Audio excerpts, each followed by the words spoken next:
la, fa, sol, la, ti, do, fa, sol. Oh. Wind river deeper than the sound. Dude, what are you doing?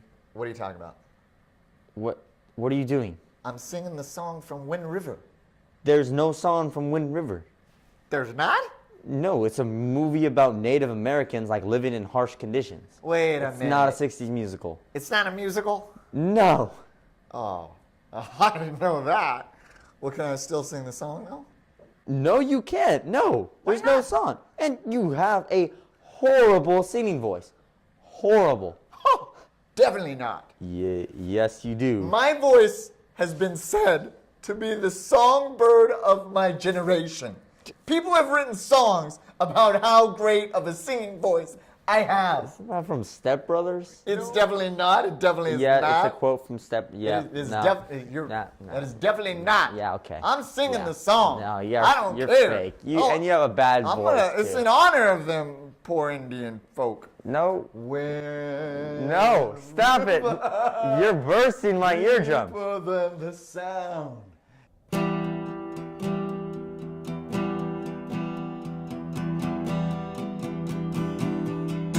Today on SIMR, Matt and I review the Taylor Sheridan murder mystery, Wind River, starring Jeremy Renner as Corey Lambert, the tracker, and Elizabeth Olsen as the FBI agent Jane Banner.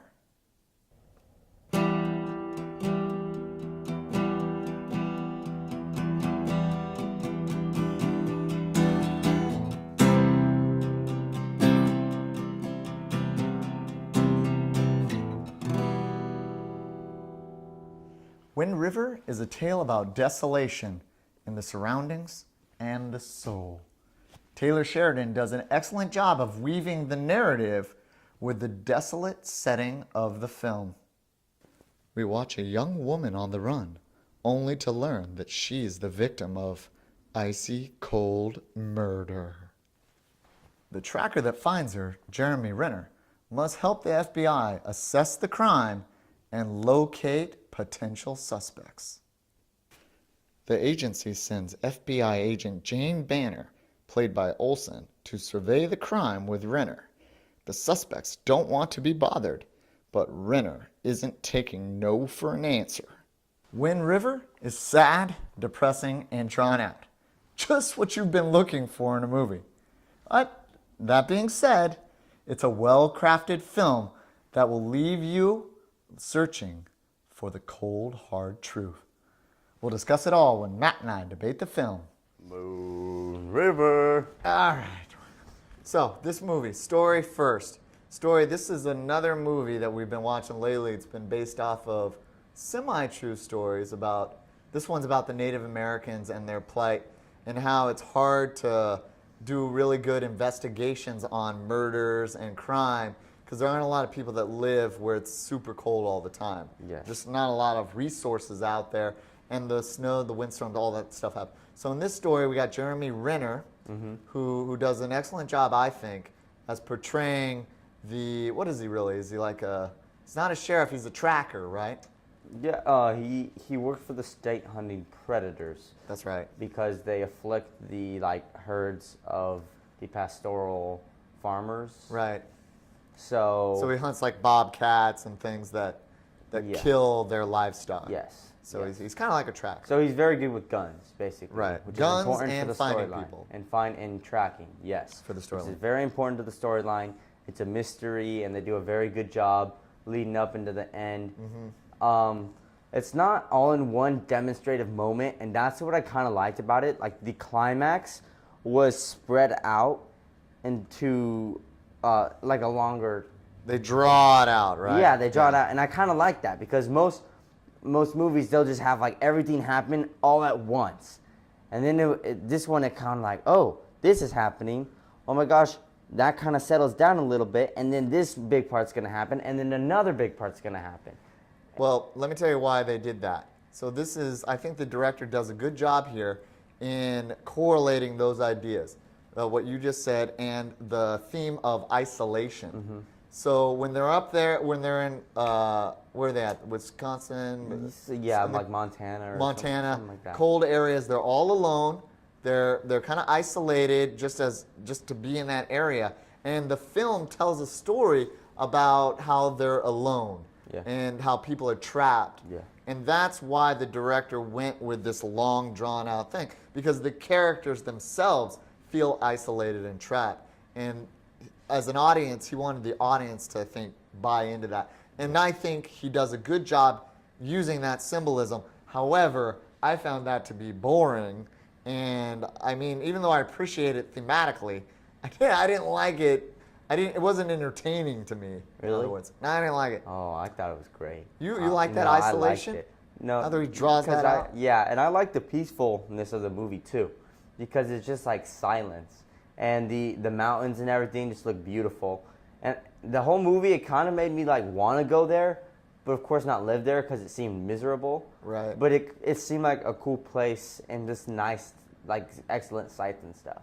Well, the director does a good job there too, because he makes it serene and he makes it welcoming, but the place in and of itself is barren and desolate. Yes. And that's their situation. These people, there's a murder that has happened, and people are sad and they're depressed, and it's the climate, it's the location of which they're in that creates that, their environment. And the director does a good job of effusing that to the audience to make us feel the plight of these characters. I agree with you there. He does a great job there. But doesn't take away from the fact that I'm not entertained. I mean, it's like a CSI show. I could watch it on Forensics on Netflix or something like that. So you want to go watch it in the movie? I watched it, but I regret paying for it. Oh, I don't. It was a great movie. You like it? I recommend going and seeing it. I mean, Jeremy Renner does a good. The actors were fine. Yeah, actors were good. Yeah, scenes were cool. I like the scenes. I like the direction. It just wasn't an entertaining enough story. Not enough happened for me. I mean, I don't want to ruin it, but obviously, it's a murder mystery, and not enough happened for me. So, that's my take. All right. Okay. And now for my final grade on Wind River. It was a great movie. The storyline was awesome. It was based on true events, which made me appreciate it even more. Jeremy Renner did an excellent job playing the tracker/predator hunter in the movie.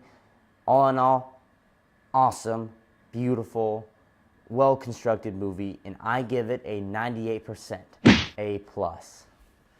And now for my final grade for Wind River. First off, let me say this. I think that Taylor Sheridan did a great job of putting all the pieces together. This is a well-crafted film. I mean, it's sad, it's depressing, the story is sad and depressing. It's about isolation, it's about isolating characters. They're alone and they're desperate. And the setting is also very bleak and cold and barren and desolate. So the story and the setting match. And I like when films do that. That means it's well crafted. And the music, the tones, it's very ominous. Again, you got the music, you got the setting, you got the story, everything's matching. And the actors do a great job. So you have all the pieces for an excellent film. And Taylor Sheridan, the director of this, he does a good job putting all that together.